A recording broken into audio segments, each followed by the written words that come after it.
제일 처음과 제일 마지막이 중요할 것 같습니다. 처음의 시작이 중요하고요. 마무리가 중요합니다. 이제 새 예배당에 들어가는 것은 또 이렇게 이곳에서의 마무리, 그리고 이 성전 건축이라는 큰 사역을 마무리하는 것이고, 또한 새 시대, 새 역사를 시작하는 중요한 시점입니다. 그래서 지금부터 남은 2달여 동안 어떻게 새 시대를 준비하고 또 새로운 예배당에서 함께 예배 드릴 것을 우리가 준비하느냐라는 것이 굉장히 중요할 것 같습니다. 가장 중요한 준비가 기도라고 생각합니다. 여러분, 이 시점에서 우리 교회가 가장 힘을 모아서 해야 될 일이 무엇이겠습니까? 저는 기도라고 믿습니다. 기도하는 일은요, 지금 이 시점에서 우리 교회가 반드시 해야 되는 일이고 가장 힘을 기울여야 되는 일입니다. 왜냐하면 기도하는 교회에 하나님께서 역사하시고 힘을 주시고 지혜를 주시고 능력을 주시고 하나님의 비전을 보여주시기 때문입니다. 지금까지 열심히 기도해 오셨지만 이제 남은 한 2달여 동안에는 좀 더 열심히 힘을 내어서 함께 기도했으면 좋겠습니다. 릴레이 기도가 처음에는 끊어지지 않고 되다가 이제는 많이 느슨해졌습니다. 다시 힘을 내어서 남은 몇 달 동안이라도 교회에 나와서 기도하는 사람들이 많았으면 좋겠습니다. 금요일에 특별히 또 특별 금요기도회로 모여서 함께 기도합니다. 지난주 금요일에 약 한 150명 정도가 함께 나오셔서 기도했습니다. 앞으로 금요일날 전 교인이 나와서 같은 제목을 가지고 부르짖고 기도했으면 좋겠습니다. 9월달부터는 어떤 방법으로든지 우리가 함께 기도할 수 있도록 우리가 고민을 하고 있습니다. 교회가 기도의 불이 타오를 때에 하나님께서 새성전에 대한 그런 구체적인 비전을 보여주시고, 또 새성전의 시대에 어떻게 우리 교회를 통하여서 일할 것인지 그 능력과 힘을 우리에게 부어주실 것이라고 확신합니다. 지난 금요기도회 때 목사님을 통해서 이런 말씀을 하셨습니다. 새 포도주는 새 부대에 담아야 한다.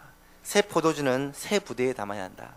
새성전 시대에 새 예배당에 들어가는 우리들에게 주시는 메시지입니다.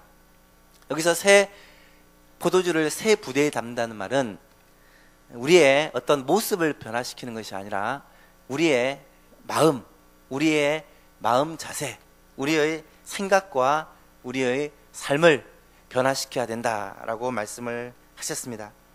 건물도 새롭게 되고요, 시설도 새롭게 바뀌고 조직도 사역도 다 새롭게 될 것입니다.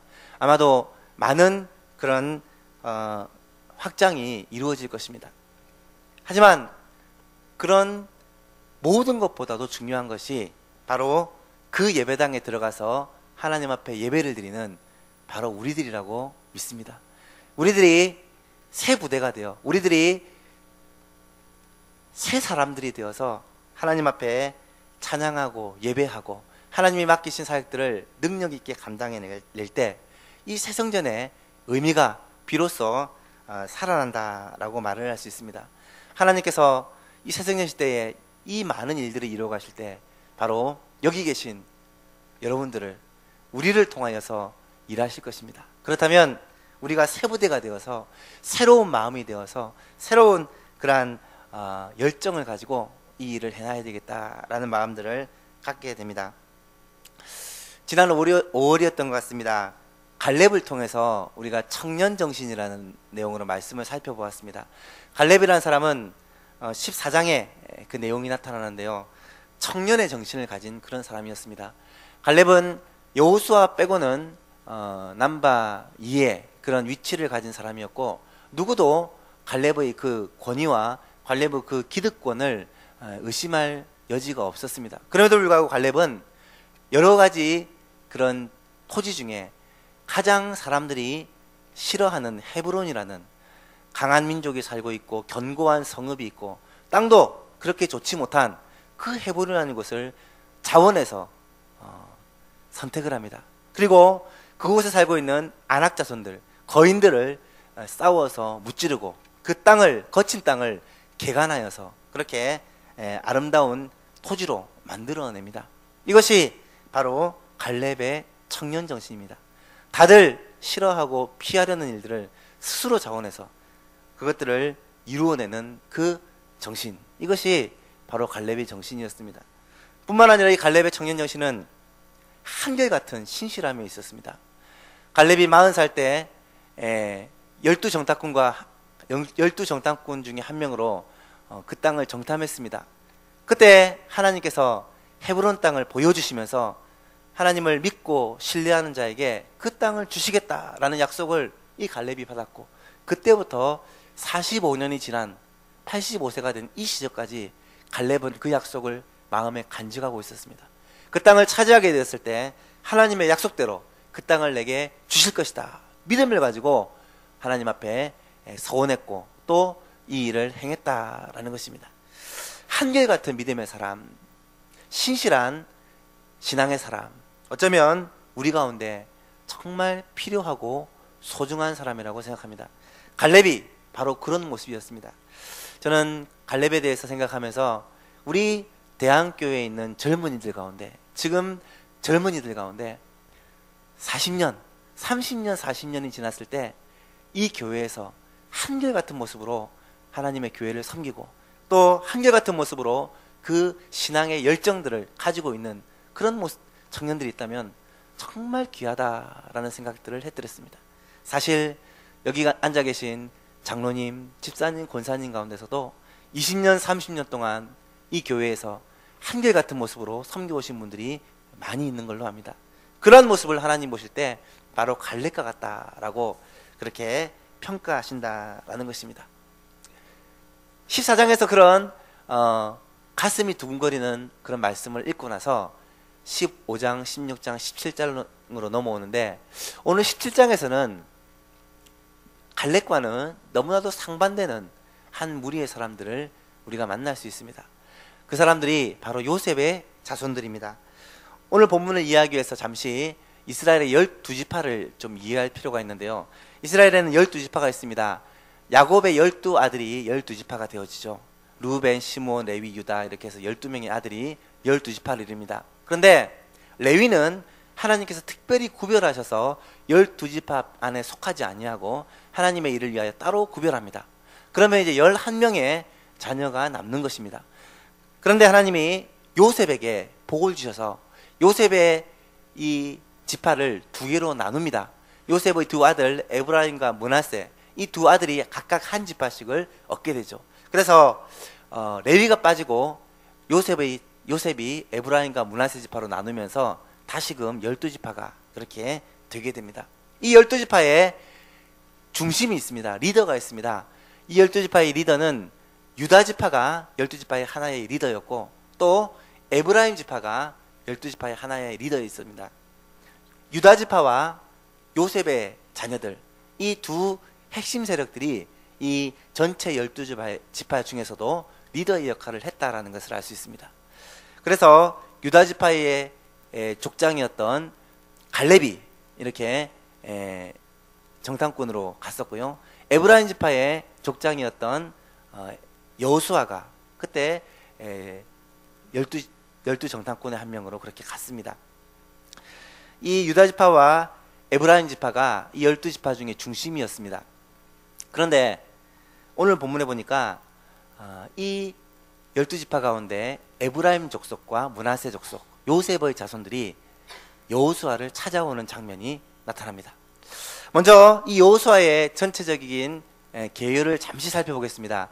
그림을 보시면 여호수아는 24장으로 이루어졌는데 절반으로 나누어서 12장까지는 가나안을 정복하는 과정을 그립니다.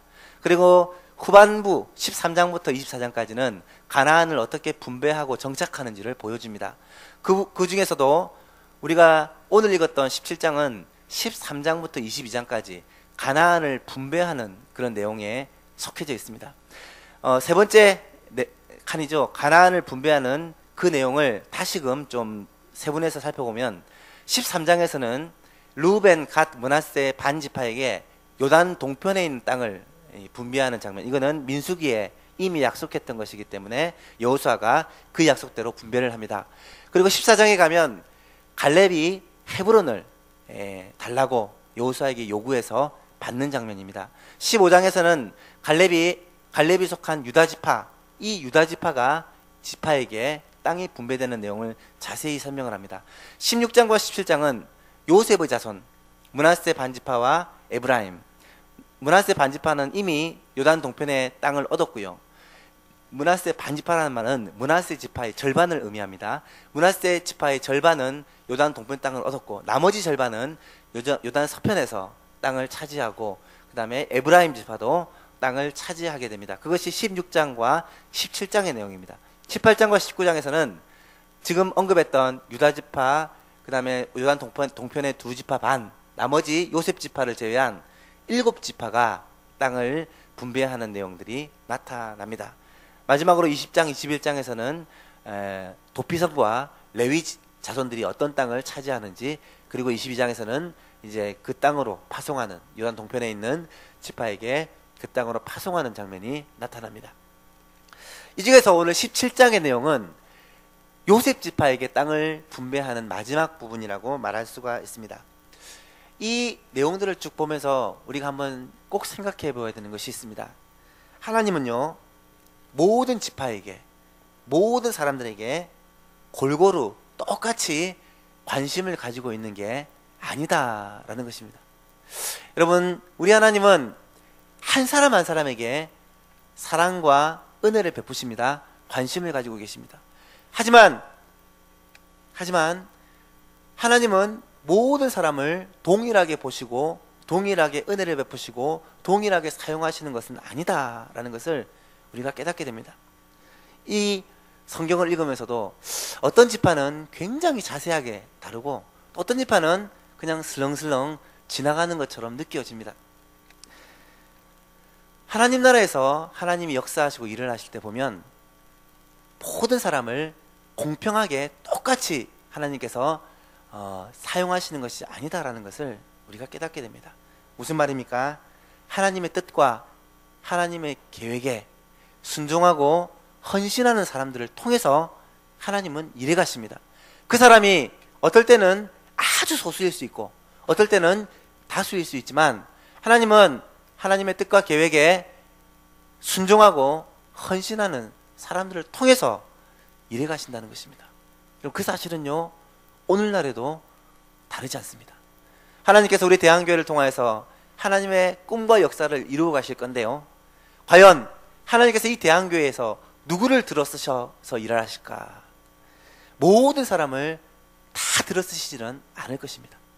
하나님 앞에 하나님의 뜻과 하나님의 계획에 우리가 순종하고 마음을 모으고 헌신하는 사람들을 통해서 하나님이 일해 가신다는 것입니다. 그 사람이 소수일 수 있고 그 사람이 젊은이일 수 있고 그 사람이 나이가 드신 분일 수 있습니다. 하나님은 어떤 사람을 통하여서 일하시든지 하나님의 이 뜻과 계획에 순종하고 헌신하는 그 사람을 통해서 일해 가신다는 것입니다. 사랑하는 여러분, 하나님 나라의 구경꾼이 되지 마시고 하나님 나라의 일꾼이 될 수 있기를 주님의 이름으로 축복합니다. 여기 앉아 계신 여러분 모두가 하나님 나라의 교회가 하나님의 성령의 능력으로 흘러나가는데 물결 따라 그냥 흘러가는 사람이 되지 마시고 하나님의 역사에, 하나님의 그 주도하시는 역사에 앞장서서 섬기시는 그런 귀한 주님의 일꾼들이 될 수 있기를 간절히 소망합니다. 오늘 본문의 내용을 잠시 한번 살펴보겠습니다. 요셉 자손에게 땅을 분배하면서 14절에 보니까 요셉 자손이 여호수아에게 찾아와서 말합니다. 여호와께서 지금까지 내게 복을 주심으로 내가 큰 민족이 되었거늘 당신이 나의 기업을 위하여 한 제비 한 분깃만을 내게 주심은 어찌함이니까. 여러분, 이 말을 잘 보면 참 재미있습니다. 하나님이 우리 지파에게 복을 주셨기 때문에 지금 불평을 하는 겁니다. 하나님이 우리 가정에 복을 주셨기 때문에 불평을 합니다. 하나님이 우리 부서에 복을 주셨기 때문에 불평을 하는 것입니다. 여러분, 이런 경우가 성경에 보면 참 많이 나타납니다.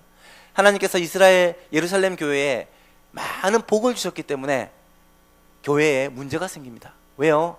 헬라파 유대인과 히브리파 유대인들 간에 서로 구제로 인하여서 마음이 상하는 문제가 생깁니다.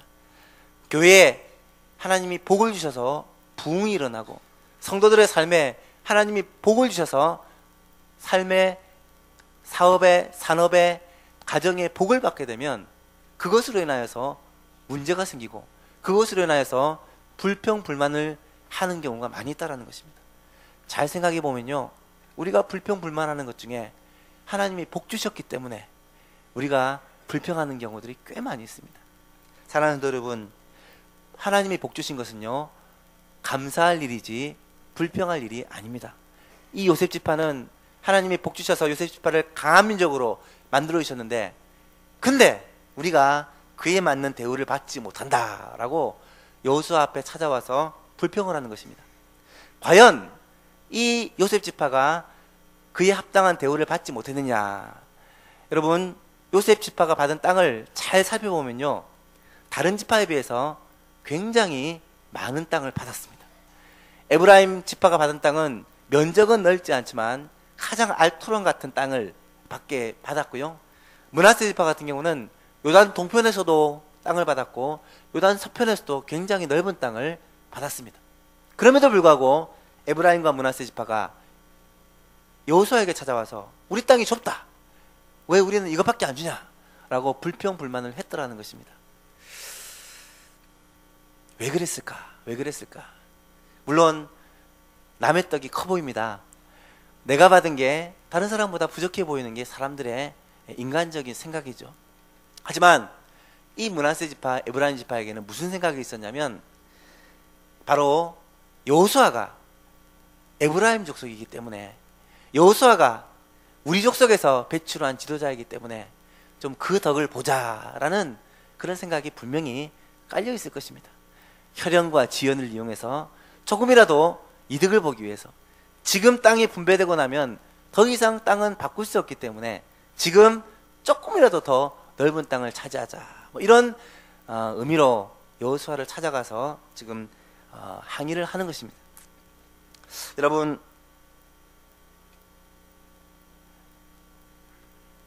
이 요셉 지파의 모습이 어쩌면 오늘 저와 여러분의 모습이 아닌가 한번 잘 생각해 보시기를 바랍니다. 갈렙의 모습과 비교해 보면 너무나도 상반됩니다. 갈렙은 마땅히 자기가 받을 권리를 다 내려놓고 하나님의 나라를 위해서, 주의 백성들을 위해서 가장 힘든 일을, 어려운 곳을 자처해서 그렇게 하나님 앞에 먼저 요구를 하는데, 이 요셉 지파는 혈연이나 이런 줄을 이용해서 조금이라도 더 많은 땅을, 편한 땅을, 좋은 땅을 차지하기 위해서 그렇게 때를 쓰고 있다라는 것입니다. 15절에 보십시오. 여호수아가 이렇게 대답을 합니다. 여호수아가 그들에게 이르되, 내가 큰 민족이 되므로 에브라임 산지가 내게 너무 좁을진데 브리스 족속과 르바임 족속의 땅 삼림에 올라가서 스스로 개척하라. 여호수아의 답은 간단합니다. 좁으면 개척해라. 좁으면 개척해라. 이 말이 무슨 말이냐면, 에브라임 지파가 받은 땅이 너무 좁아서가 아니라 그 땅 가운데 아직도 다른 족속 사람들이 살고 있고, 그 땅 가운데 아직도 논밭으로 사용할 수 없는 그런 삼림이 많이 우거져 있다는 것입니다. 그러면 다른 족속이 살고 있으면 그 족속을 쫓아내고, 삼림이라서 농지로 사용 없으면 그 삼림을 개척해라 라고 그렇게 이야기를 합니다. 여러분, 이것은 어쩌면 이 여호수아 입장에서는 자신의 가족이요, 자신의 족속이었던 사람들에게 당연한 말이지만 굉장히 이 말이 어려운 말일 수가 있습니다. 하지만 여호수아는 당당하게 말합니다. 왜냐하면 이 땅은 요셉 자손이 제비를 뽑아 얻은 하나님께서 주신 땅이었기 때문입니다. 16절 말씀에 요셉 자손이 이렇게 변명을 합니다. 요셉 자손이 이르되, 그 산지는 우리에게 넉넉하지도 못하고 골짜기 땅에 거주하는 모든 가나안 족속에게는 벳사안과 그 마을들에 거주하는 자이든지 이스라엘 골짜기에 거주하는 자이든지 다 철병거가 있습니다. 무슨 말입니까? 그 산지가 우리에게 넉넉하지 못하고, 이 말을 잘 이해를 해야 됩니다. 그 산지가 넉넉하지 못하다는 말은 좁다는 말이 아니라 그 산지가 경작하기에 좋은 땅이 아니라는 것입니다. 그 산지를 경작하려면 굉장히 힘들다라는 그러한 의미입니다. 안 좋다라는 말이죠. 그리고 골짜기는 땅이 괜찮고 좋은데 그 골짜기에는 이미 거주하는 사람들이 있는데 그 사람들이 무시무시한 철병거를 가지고 있다는 것입니다. 철병거. 요셉 자손은 두 가지 사실을 가지고 불가능하다라는 것을 말합니다. 한 가지는 산지가 불편하다는 것이고요. 또 하나는 철병거 때문에 쫓아내지를 못하겠다라는 것입니다. 근데 잘 생각해 보면 그들의 말이 틀린 말은 아닙니다. 분명히 그 골짜기는 강한 민족이 살고 있었고요. 그들은 강력한 무기를 가지고 있었습니다. 그리고 그들의 산지는 개척하고 경작하는데 쉽지 않은 굉장히 어려운 땅임이 분명합니다. 그런데요, 틀린 말이 아니라고, 사실이라고 다 바른 것은 아닙니다. 여러분, 하나님이 보실 때 틀리지 않은 말도 바른 말도 하나님 보실 때 심각한 죄가 될 수 있다는 사실을 꼭 기억하시길 바랍니다. 바른 말로, 옳은 말로 다른 사람에게 상처를 줄 수 있습니다. 바른 말로, 옳은 말로 공동체의 그런 역사를 막아설 수가 있다는 것입니다. 말이 틀리지 않다고, 그 말이 옳다고 다 덕이 되는 말이고 다 유익한 것이 아니라는 말입니다. 우리가 잘 아는 바울 사도가 고린도전서에서 이렇게 말을 합니다. 모든 것이 가하나 모든 것이 유익한 것은 아니요, 모든 것이 가하나 모든 것이 덕을 세우는 것은 아니다. 할 수는 있지만 다 유익한 것이 아니라는 것입니다. 할 수는 있지만 다 덕을 세우는 일이 아니라는 것입니다. 옳다, 내 말이 옳다고 그것을 가지고 다른 사람에게 상처를 주거나 내 말이 옳다고 그것을 가지고 공동체에게 시험거리를 준다는 것은 옳지 않다라는 것입니다. 그러므로 자기의 유익을 구하지 말고 남의 유익을 구하라 라고 주님이 말씀을 하고 계십니다. 여러분, 요셉 족속은요 분명히 근거 있는 말을 가지고 설득력 있는 말을 가지고 여호수아에게 항의를 합니다. 하지만 여호수아는 요셉 족속에게 다시금 확실하게 못을 박습니다. 17절에 보니까 여호수아가 다시 요셉 족속 곧 에브라임과 므낫세에게 말하 이르되 너는 큰 민족이요 큰 권능이 있은즉 한 분깃만 가질 것이 아니라 그 산지도 내 것이 되리니 비록 삼림이라도 개척해라. 내가 개척해라. 그 끝까지 너의 것이 될 것이다. 가나안 족속이 비록 철병거를 가지고 또 그 족속이 강할지라도 너희가 능히 그를 쫓아낼 것이다 라고 말씀하고 있다라는 것입니다. 불평에 대한 여호수아의 이 대답은 확실합니다. 삼림은 개척하고 철병거는 싸워서 물리치라는 것입니다.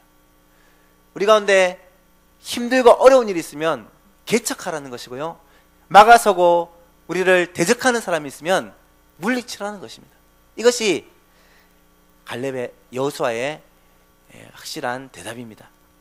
여러분, 우리가 갈렙과 비교를 하지 않을 수가 없는데요, 이 갈렙의 모습 가운데서 분명히 헤브론이라는 땅은 좋은 땅이 아니고 힘든 땅일지라도 내가 그곳을 개척해서 좋은 땅으로 만들겠습니다. 그곳에 철병거뿐만 아니라 안악자손 거인들이 살고 있을지라도 하나님께서 내게 약속했기 때문에 그들을 능히 물리치고 그 땅을 차지하게 될 것입니다. 여러분, 이 갈렙의 모습과 이 요셉의 모습, 요셉 지파의 모습이 너무나도 상반되고 대조가 되지 않습니까? 오늘 이 사실을 우리가 쭉 보면서 오늘 우리에게 주시는 메시지를 붙들었으면 좋겠습니다. 오늘 메시지의 제목은 개척정신입니다. 개척정신. 개척정신이라는 이 제목을 정하고 나서 참 고민을 했습니다. 여러분, 삼림이라도 개척하라, 이 개척하라는 말씀을 가지고 이 제목을 잡았는데 잘 생각해 보면서 개척이라는 것이 결코 쉽고 단순한 단어는 아닙니다. 사실 저는 목사이기 때문에 이 개척이라는 단어를 떠올릴 때마다 제일 먼저 교회를 개척하는 것을 생각하지 않을 수가 없습니다. 제 친구들 중에서도 교회를 개척하여서 지금 많은 고난 가운데 그렇게 사역하고 있는 친구들이 많기 때문에 이 개척이라는 의미들을 한 번 더 생각해 봅니다. 우리 교회가 33년 전에 목사님이 이곳에 한 가정으로 시작해서 개척을 하셔서 지금까지 왔기 때문에 이 개척이라는 의미가 우리 교회는 또 중요한 의미가 있다고 생각합니다.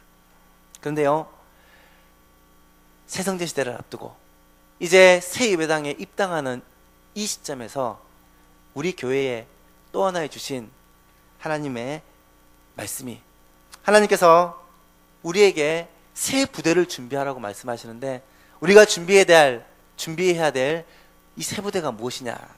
저는 개척정신이라고 생각합니다. 개척정신이 어떤 것이냐?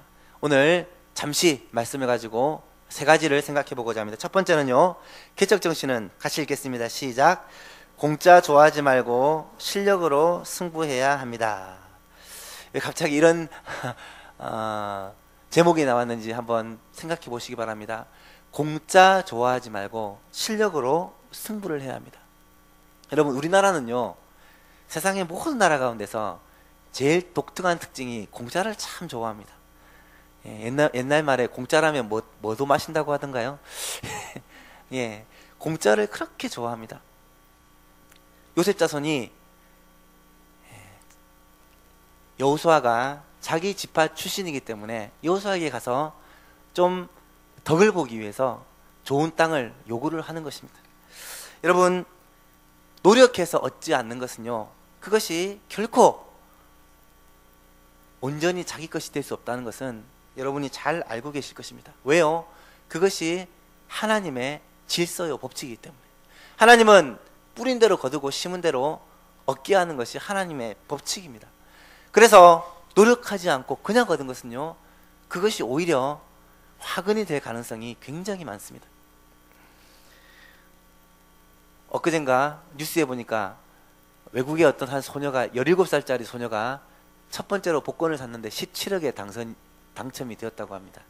딱 그 글을 읽는 순간, 아이구나, 저 소녀는 앞으로 얼마나 비참한 인생을 살게 될까 걱정이 되더라고요. 그런 복권이 만약에 여러분 중에 한 명 당첨이 됐으면 당연히 건축원금 내시겠죠? 예, 그 소년이 10척이라는 돈을 받았을 때 아마도 뭐 가봐야 알겠지만 그 돈이 그 소녀에게 유익이 되지 않고 독이 될 가능성이 상당히 많을 것입니다. 여러분, 공부 안 하고 좋은 성적을 얻는다, 이것처럼 불행한 일은 없습니다. 장기적으로 봐서는요. 노력하지 않고 그냥 잘 되겠다, 여러분, 이것은요 하나님의 법칙을 무시하는 생각입니다. 교회가 부흥되었으면 좋겠다라는 생각은 있지만 전도하지 않는다, 이것은 똑같은 것입니다. 일하지 않고 많은 소득을 얻겠다라는 생각과 전혀 다를 바가 없습니다. 교회가 새성전에 들어가면 아무것도 안 해도 저절로 부흥될 것이다. 예, 저절로 부흥되면요 큰일 납니다. 하나님은 그런 분이 아니시기 때문에. 하나님은 교회에 부흥을 주시기 위해서 기도를 심게 하시고 전도하게 하시고 온 교회가 애쓰게 하십니다. 왜요? 하나님은 정상적인 방법으로 노력하여서 얻게 하시는 분이기 때문입니다. 사랑하는 여러분, 가정을 위해서, 교회를 위해서 기도하지 않으면, 가정을 위해서, 교회를 위해서 헌신하지 않으면 결코 하나님이 주신 부흥을 경험할 수가 없다라는 것입니다. 이 요셉 족속의 모습을 보면서 개척 정신은 공짜를 바라는 것이 아니라 정상적인 방법으로 심는 거구나, 노력하는 거구나 라는 것을 깨닫게 되시기를 바랍니다. 앞으로 새성년 시대가 들어가면 우리 교회가 많은 영역에서 쓰임을 받게 될 것입니다. 그만큼 우리 성도들의 눈물과 땀과 기도가 필요합니다. 실제로 사역의 범위가 많이 늘어나기 때문에 함께 봉사할 많은 사람도 필요합니다. 여러분이 지금부터 고민하셔야 돼요. 하나님이 내게 맡기신 은사를 따라 내가 어떻게 교회를 섬길 것인가, 이것을 고민하시고 기도하는 여러분 되시기를 바랍니다. 두 번째로 개척 정신은 어떤 것이냐? 같이 읽겠습니다. 시작. 환난과 어려움이 있을 때는 불평불만하지 말고 즐겨야 합니다. 즐겨야 합니다. 누구에게나 가난한 족속들이 있습니다. 무슨 말입니까? 어려움이 있다는 것입니다. 누구에게나 삼림이 있습니다. 개척하기 힘든 일이 놓여 있다는 것입니다. 우리를 방해하고 우리를 질투하고 우리를 힘들게 하는 사람들이 있다는 것입니다. 삼림이 있고 철병거가 있는데 그것을 맞이할 때 사람들마다 반응하는 태도가 다르다라는 것이 중요합니다. 성경을 착 찾아보고 역사를 훑어봐도 믿음의 사람, 신앙의 인물들은 모든 사람이 힘든 그런 고난을 겪습니다. 힘든 고난을 겪지 않은 위대한 사람은요, 여러분 거의 찾아볼 수가 없습니다. 그들이 위대한 인물이 될 수 있었던 이유는 이런 힘든 고난을 만났을 때 다른 사람과 다르게 반응했다라는 데 있습니다. 남들과 똑같이 불평불만하고 남들과 똑같이 좌절하고 낙심할 것이냐, 아니면 남들과는 다르게 하나님을 붙들고 기도하고 이 어려움들을 극복해 갈 것이냐, 이 차이가 그들의 운명을 바꾼다라는 것입니다. 예를 들어서 많은 사람들의 간증을 듣는 가운데 특별히 제가 김동호 목사님의 간증을 들었던 기억이 납니다. 김동호 목사님은 하나님이 참 귀하게 쓰시는 목사님인데요, 이 목사님이 젊을 때부터 한 가지 굉장히 큰 병이 있었습니다. 뭐냐면 두통. 너무 머리가 깨어질 듯이 아파서 집회를 하러 가시다가 머리가 너무 아파서 못하고 그냥 집으로 돌아온 경우도 종종 있다고 합니다. 여러분, 머리가 아픈 것은요, 그 원인이 수만 가지. 머리 아파서 병원 가면요, 뭐 때문에 머리 아픈다 진단을 못해요. 그만큼 원인이 많기 때문에. 그런데 이 두통이 계속되어서 처음에는 하나님 앞에 기도도 해보고, 하나님이 쓰시는 종을 계속 이렇게 아프게 하면 어떡합니까? 이러면서 발버둥도 쳐보다가 깨달은 게 있답니다. 머리 아픈 이것을 통해서 이 목사님이 두통과 친해지기로 그렇게 작정을 했다고 합니다. 두통이 오면 하나님께서 나에게 좀 쉬라라는 말로 생각하고, 그때는 몸과 마음을 좀 이렇게 절제하고 쉬었답니다. 그리고 또 괜찮아지면 또 하나님 앞에 또 열심히 일을 하고, 이렇게 두통과 친해지고 나니까 두통이 더 이상 그 목사님의 삶에 결정적인 타격을 주지 않고 오히려 감사할 수 있는 제목이 되었다, 그런 간증을 들은 적이 있습니다. 우리가 잘 아는 고구마 전도왕 김기동 집사님 아시죠? 요즘 목사님이 되셔서 열심히 또 전도에 대해서 가르치시고 복음을 전하고 계신데, 이 김기동 당시 집사님이 간증할 때 이런 얘기를 들었습니다. 회사가 300명가량의 큰 중소기업을 운영하고 있었는데 그 회사가 IMF 때 많은 어려움을 당했답니다. 다른 회사처럼 거의 넘어갈 위기까지 그렇게 닥쳤다라는 거예요. 부도가 날 위기에 닥치니까 이 집사님에게 어떤 믿음이 생기냐면, 만약에 회사가 부도가 나면 하나님께 드리기 위해서 부도 헌금을 준비해 놨답니다. 부도 감사 헌금 딱 준비해 놓고 하나님께 내가 감사 헌금을 드리고 부도가 나서 내가 책임을 져야 되면 나는 기쁨으로 감옥으로 들어가겠다, 그렇게 작정을 하고 나니까 마음에 평강이 임하더라는 것입니다. 실제로 부도가 나지 않고 하나님의 은혜로 회사가 회복되었다라는 간증을 듣게 되었습니다. 여러분, 어려움을 만났을 때, 환난을 만났을 때 믿음의 사람들은요, 다른 사람들과 반응이 다릅니다. 마음이 두려워서 불평불만을 쏟아내고 다른 사람의 탓으로 돌리고, 이것에 대해서 어찌할 바를 몰라 혼비백산하는 것이 아니라, 믿음의 사람들은 환난을 만날 때 이것을 즐길 수 있습니다. 왜요? 이 환난을 주장하시는 하나님을 믿기 때문입니다. 우리에게 고난을 주시고 우리에게 때로는 어려움을 주시고 우리의 삶을 이끌어 가시고 만들어 가시는 그 하나님을 믿기 때문입니다. 그래서 바울이 이런 고백을 합니다. 나는 비천에 처할 줄도 알고 풍부에 처할 줄도 알아. 모든 일에 배부름과 배고픔과 풍부와 궁핍에도 처할 줄을 아는 일체의 비결을 배우노라. 내게 능력 주시는 자 안에서 내가 모든 것을 할 수 있느니라. 이게 바울의 고백입니다. 바울이 모든 것을 할 수 있다는 말은 뭐 다 할 수 있다 이런 말이 아니라 어떤 환경과 상황 가운데서도 하나님을 의지하고 이것을 이겨낼 수 있는 그 비결을, 믿음을 배웠다라는 것입니다. 어떤 책에서 제가 환난을 즐기는 방법이라는 내용의 글을 읽어본 적이 있습니다. 제목만 소개하고 넘어갑니다. 이 책에서는 이렇게 소개하더라고요. 첫 번째로 한번 같이 읽어볼까요? 시작. 환난을 만나거든, 내 힘으로 감당할 수 없는 큰 환난을 만나거든 일단은 덮어놓고 감사합니다. 덮어놓고 감사합니다. 두 번째로 보니까 감정보다는 진리를 선택하라. 그때 내 마음속에 어쩔 수 없는 감정이 들 때 그 감정을 내가 신뢰하지 말고 진리를 신뢰하라는 것입니다. 진리는 뭡니까? 하나님 말씀이죠.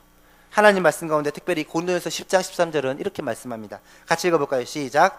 사람이 감당할 시험 밖에는 너희가 당한 것이 없나니 오직 하나님은 미쁘사 너희가 감당치 못할 시험 당함을 허락하지 아니하시고 시험 당할 즈음에 또한 피할 길을 내사 너희로 능히 감당하게 하시느니라. 하나님은 이런 분이시다라는 것을 믿으라는 것입니다. 진리를 붙들라는 것입니다. 마지막으로 고난을 기회로 삼으라. 고난을 기회로 삼으라. 어떻게 기회로 삼을 수 있습니까? 하나님께서 나에게 이런 일을 주신 이유가 있을 것이다. 하나님, 나의 좋은 아버지께서 내게 이런 어려움을 겪게 하시는 이유가 있을 것이다. 그것이 무엇일까? 내가 죄로부터 끊기 위함일까? 내가 변화되고 성숙하기 위함일까? 내가 더 큰 일을 위해서 준비되기 위함일까? 하나님의 계획과 뜻이 있다라는 것입니다. 그것을 믿으라는 것입니다. 우리가 너무 잘 아는 욥기 23장 10절 말씀 있지 않습니까?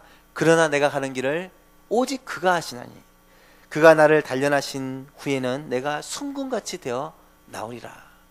여러분, 하나님께 계획과 꿈을 알기 때문에 이 고난이 기회다라는 것을 붙들라는 것입니다.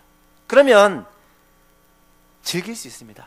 환난을 즐길 수 있습니다. 어려움을 만날 때 그 어려움을 앞에서 두려워 떠는 것이 아니라, 위축되는 것이 아니라 이것을 오히려 어려움을 만날수록 그래, 해보자. 이것이 기회다. 이것이 하나님이 우리에게 주시는 좋은 기회다라는 것을 깨닫게 된다는 것입니다. 사랑하는 여러분, 새성년 이 땅을 앞두고 아마도 또 어려움들이 우리 가운데 있습니다. 재정도 많이 힘들고 또 입당을 하기 위해서 또 뭐 여러 가지 어려움들이 있을 것입니다. 예상되는 것이 몇 가지가 있습니다. 하지만 이럴 때일수록 우리에게는 자세가 중요합니다. 아, 어떡하지? 어떡할까? 어떻게 이것을 피하지? 이런 자세가 아니라, 이런 어려움을 만났을 때 요셉 지파와 같이 이래서 못한다 라는 자세가 아니라, 환난과 어려움이 우리에게 임할 때 아, 얼마든지 오너라. 이것을 거뜬히 이겨내고 하나님의 놀라운 기회로 삼겠다라는 믿음의 생각을 가진 사람들을 통해서 하나님은 놀라운 역사를 이루어 가신다라는 것입니다. 사랑하는 여러분, 저와 여러분이 이 환난 앞에서 믿음을 가지고 승리함으로 말미암아 정말 하나님을 기쁘시게 하는 주의 백성들이 될 수 있기를 간절히 소원합니다. 마지막으로 하나님의 약속을 붙들고 개척해야 합니다. 개척 정신의 가장 큰 메시지는 이곳에 있습니다.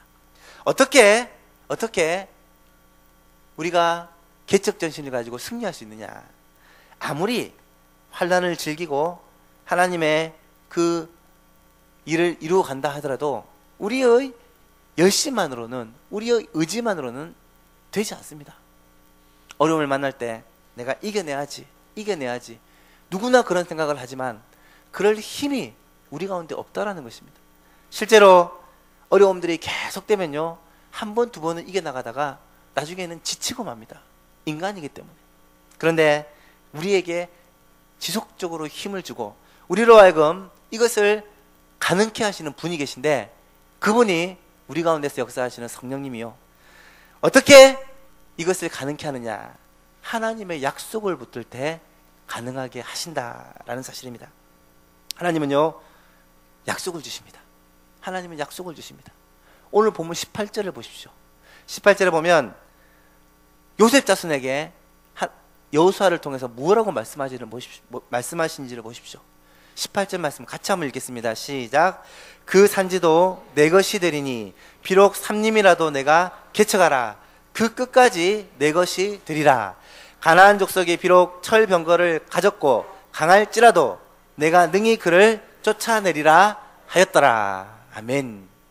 여러분, 요셉 족속이 그런 얄팍한 생각을 가지고 찾아와서 여호수아에게 부탁을 하는데, 여호수아가 무엇을 말씀하십니까? 산지라도 삼림이라도 개척해라. 그 모든 땅이 너의 것이 될 것이다 라고 약속합니다. 그곳에는 철병거가 있어서 우리가 상대가 안 됩니다 라고 얘기했을 때 뭐라고 대답합니까? 가나안 족속이 비록 철병거를 가졌고 강할지라도 능히 그를 쫓아낼 것이다. 하나님이 약속하십니다. 이 약속을 받았으면 아멘 하고 나가면 됩니다. 그러면 하나님의 약속대로 삼림을 개척할 수 있고 철병거를 가진 가나안 족속을 물리칠 수가 있습니다. 저와 여러분에게 꼭 필요한 자세입니다. 갈렙이 그러했습니다. 사랑하는 성도 여러분, 오늘날도 하나님은 하나님의 약속을 믿고 그 약속을 붙잡고 확신하고 순종하는 사람을 통해서 일하고 계십니다. 사랑하는 성도 여러분, 새성전 시대를 앞두고 우리에게 가장 필요한 정신이 하나님의 약속을 신실하게 믿고 그 말씀대로 모든 성도들이 함께 그렇게 순종하고 전진하는 것입니다. 오늘 우리에게 개척 정신이 필요합니다. 저는 이 말씀을 준비하면서 이런 생각을 해봤습니다. 이게 좀 그런 생각일 수도 있는데, 목사님께서 33년 전에 이 교회를 처음 개척하실 때 어떤 마음과 어떠한 각오로 시작을 하셨을까? 제가 아직 개척을 해보지 않았기 때문에 그런 생각들을 좀 한번 해봤습니다. 어쩌면 목사님께서 이 새 예배당을 건축하시기로 결정을 하셨을 때, 어쩌면 제 생각입니다만은 개척할 그 마음과 그 결심으로 하지 않았다면 사실 은퇴를 10년도 남지 않은 시점에 이 새성전 건축을 시작할 수가 아마 없었을 것입니다. 분명히 새로 개척하는 마음으로, 이 대한교회를 새롭게 개척하는 마음으로 그렇게 결단을 하고 이 일을 시작하고 진행해 왔을 것입니다. 그렇다면 저는 여기 계신 사랑하는 우리 모든 성도들이 우리 교회를 다시 한번 새롭게 개척한다는 마음으로 그렇게 힘을 모으고 나아가면 전혀 불가능할 것이 없을 것이라고 확신합니다. 여러분, 일부러 개척교회를 찾아가서 그렇게 고생하면서 생활하는 성도들도 많이 있습니다. 저와 여러분들이 우리 교회를 정말 새롭게 개척한다는 마음으로, 우리 교회가 하나님의 손에 붙들려서 정말 마지막 시대에 정말 쓰임받는 좋은 교회로 그렇게 되기 위해서 개척하는 정신으로, 갈렙과 같은 그 정신으로 함께 마음을 모은다면 분명히 우리 대한교회가 하나님께 귀하게 쓰임받고 하나님의 놀라운 역사를 드러내는 멋진 교회가 될 수 있을 것이라고 확신합니다. 오늘 말씀을 우리가 들었습니다. 삼림이라도 개척하라. 철병거를 가졌을지라도 능히 이길 것이다. 이 약속을 붙들고 오늘 이 밤 함께 기도하고 전진하는 저와 여러분 되시기를 간절히 소망합니다. 찬송가 456장입니다. 456장입니다. 주님 약속하신 말씀 위에서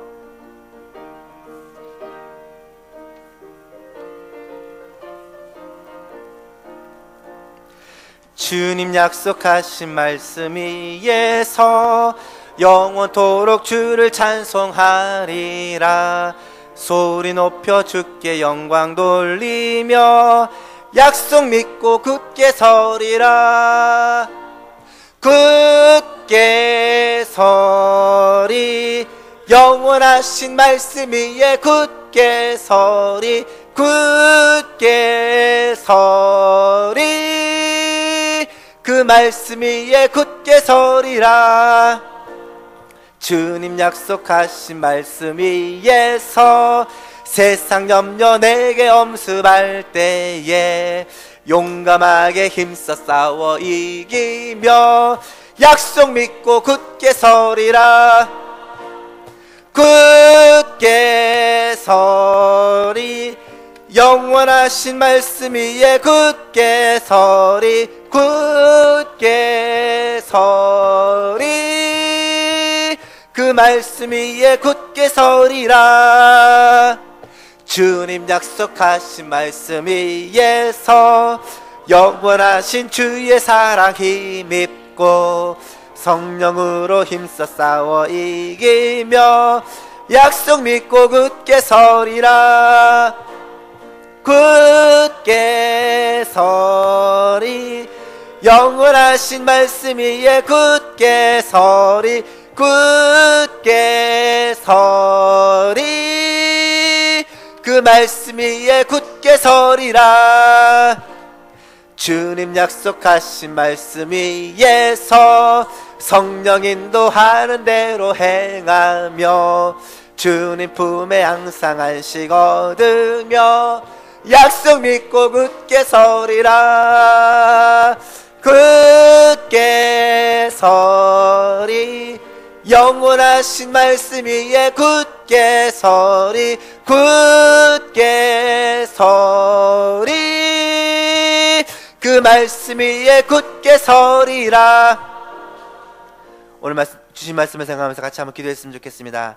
하나님이 우리에게 약속해 주시고 있습니다. 비록 삼림이라도 내가 개척하라. 그 끝까지 내 것이 되리라. 가나안 족속이 비록 철병